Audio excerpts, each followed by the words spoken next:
government of Karnataka gives 2,000 rupees a month to over 1 crore women, it makes me feel really happy.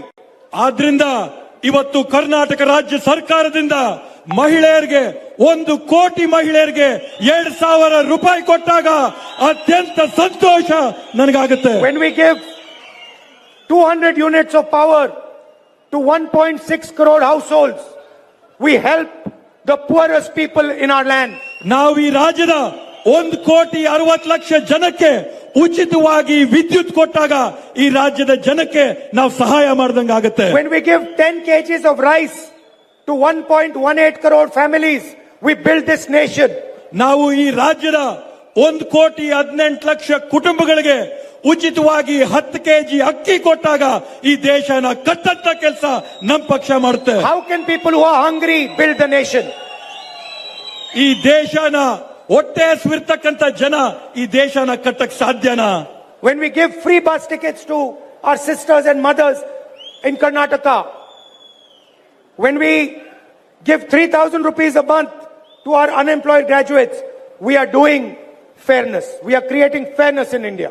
ಇವತ್ತು ನಾವು ನಮ್ಮ ತಾಯಂದ್ರಿಗೆ ಅಕ್ಕ ತಂಗಿಯಂದ್ರಿಗೆ ಶಕ್ತಿ ಯೋಜನೆ ಅಡಿಯಲ್ಲಿ ಬಸ್ಗಳಲ್ಲಿ ಪ್ರಯಾಣ ಮಾಡಕ್ ಅವಕಾಶ ಮಾಡಿಕೊಟ್ಟಾಗ, ನಮ್ಮ ಯುವಕರಿಗೆ ಯುವ ನಿಧಿ ಅಡಿಯಲ್ಲಿ 3,000 ರೂಪಾಯಿ ಕೊಟ್ಟಾಗ ನಾವು ಸಮಾಜದಲ್ಲಿ ನ್ಯಾಯ ಕೊಡಂತ ಕೆಲಸನ ಇವತ್ತು ನಾವು ಮಾಡ್ತಾ ಇದೀವಿ. And that is why we are committed to 5 guarantees when we win the election in Delhi. ಆದ್ರಿಂದ ನಾವು ಈ ಬಾರಿ ಕೇಂದ್ರದಲ್ಲಿ ಕಾಂಗ್ರೆಸ್ ಸರ್ಕಾರ ಅಧಿಕಾರಕ್ಕೆ ಬಂದಾಗ ನಾವು ಕೇಂದ್ರದಿಂದ ನಿಮ್ಗೆ 5 ಗ್ಯಾರಂಟಿ ಕೊಡ್ತೀವಿ. Because we cannot allow the type of unfairness that is taking place in India. ಯಾಕಂತಂದ್ರೆ ಇವತ್ತು ಈ ದೇಶದಲ್ಲಿರ್ತಕ್ಕಂಥ ತಾರತಮ್ಯ ಅನ್ಯಾಯಗಳನ್ನ ನಾವು ಈ ದೇಶದಲ್ಲಿ ಇರಕ್ಕೆ ಬಿಡಕ್ಕೆ ಸಾಧ್ಯವಿಲ್ಲ. This is an insult to every single Indian mother and father. ಇದು ಈ ದೇಶದ ಪ್ರತಿಯೊಬ್ಬ ತಂದೆ ತಾಯಿಗೆ ಮಾಡಿದಂತ ಅವಮಾನ ಅಂತ ನಾವು who give their entire life for this country. ಈ ದೇಶಕ್ಕಾಗಿ ತಮ್ಮ ಜೀವನಗಳನ್ನ ಪ್ರಾಣಗಳನ್ನ ತ್ಯಾಗ ಮಾಡಿದಂತವ್ರಿಗಾಗಿ. So for farmers, we are going to give them a guaranteed legal minimum support price for their product. ನಾವು ಪ್ರತಿಯೊಬ್ಬ ರೈತರಿಗೆ ಒಂದು ನ್ಯಾಯಯುತವಾದಂತ ಕನಿಷ್ಠ ಬೆಂಬಲ ಬೆಲೆನ ಕೊಡ್ತೀವಿ ಅಂತ ಘೋಷಣೆ ಮಾಡ್ತಾ ಇದ್ದೀವಿ. And we are going to forgive the bank loans of our farmers. ಮತ್ತೆ ವಿಶೇಷವಾಗಿ ರೈತರ ಎಲ್ಲ ಸಾಲಗಳನ್ನ ಮನ್ನಾ ಮಾಡ್ತೀವಿ ಅಂತ ಹೇಳ್ತಾ ಇದೀವಿ. ಸಂದರ್ಭದಲ್ಲಿ Karnataka government gives 24,000 rupees a year, 2,000 rupees a month to its women. Karnataka ರಾಜ್ಯ ಸರ್ಕಾರ ರಾಜ್ಯದಲ್ಲಿರ್ತಕ್ಕಂಥ ತಾಯಂದ್ರಿಗೆ ವರ್ಷಕ್ಕೆ 24,000 ರೂಪಾಯಿ, ತಿಂಗಳಿಗೆ 2,000 ರೂಪಾಯಿ ತಾಯಂದ್ರ ಕೊಡೋ ಕೆಲಸ ಮಾಡ್ತಾರೆ. Mr. Modi, please listen to this carefully. Narendra Modi ಅವರೇ, ದಯವಿಟ್ಟು ಇದನ್ನ ತಾವು ಕೇಳಿಸ್ಕೊಳ್ಳಿ. We are going to give 1 lakh rupees every year to India's poorest women. ನಾವು ಪ್ರತಿ ವರ್ಷ 1,00,000 ರೂಪಾಯಿಗಳನ್ನ ಈ ದೇಶದ ಅತ್ಯಂತ ಬಡ ಮಹಿಳೆಯರಿಗೆ ಕೊಡಂತ ಕೆಲಸ ನಾವು ಮಾಡ್ತೀವಿ.